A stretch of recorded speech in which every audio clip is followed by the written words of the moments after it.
विक्रम एवं मु आमे दुई जन गोटे संगीत दलर सभ्य। विक्रमर शांत और नम्र स्वभाव, गभीर आत्मिक जीवन एवं संगीत प्रति तार प्रेम मते खूब प्रभावित करिथिला। प्राय 2 वर्ष तले स्वास्थ्यगत समस्या हेतु विक्रम को डाक्तरखाना रही चिकित्सित होगाकू पड़िथिला। अनेक दुख जंत्रणा ता उपर देई बहिगला, किंतु से सुस्थता लाभ करी आउ थरे संगीत दल में जोग देइथिला। किंतु किछि दिन परे विक्रमर शरीर पुनर्बार असुस्थ हैला।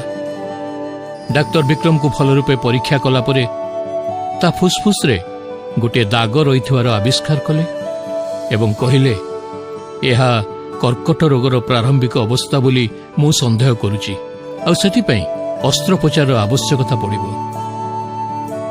एई खबर सुनिबार किछि दिन परे विक्रम फेरी आसी संगीत दलर अभ्यास श्रेणी रे जोग देला।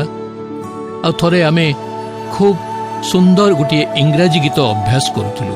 गाइबा आरंभ करिबा मात्रे मु देखिली जे कंठ रोध हेतु विक्रम गीत गाई पारुनी।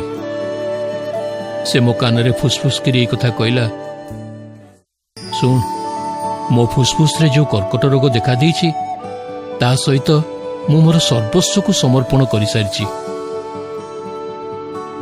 विक्रम ईश्वर वाक्य रे लिखित एई सत्य भल भाव से शिक्षा करथिला जे आमर समस्त समय ईश्वरंकर हस्तगत।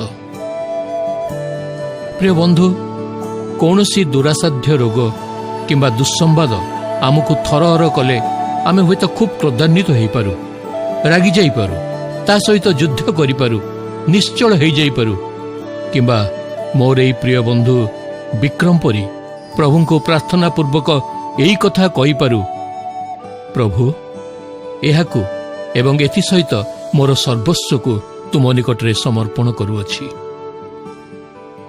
मोर प्रिय बंधु माने मन रखंतु, ईश्वरंकर वाक्य कहे मोर समय सबु तुमर हस्तगत।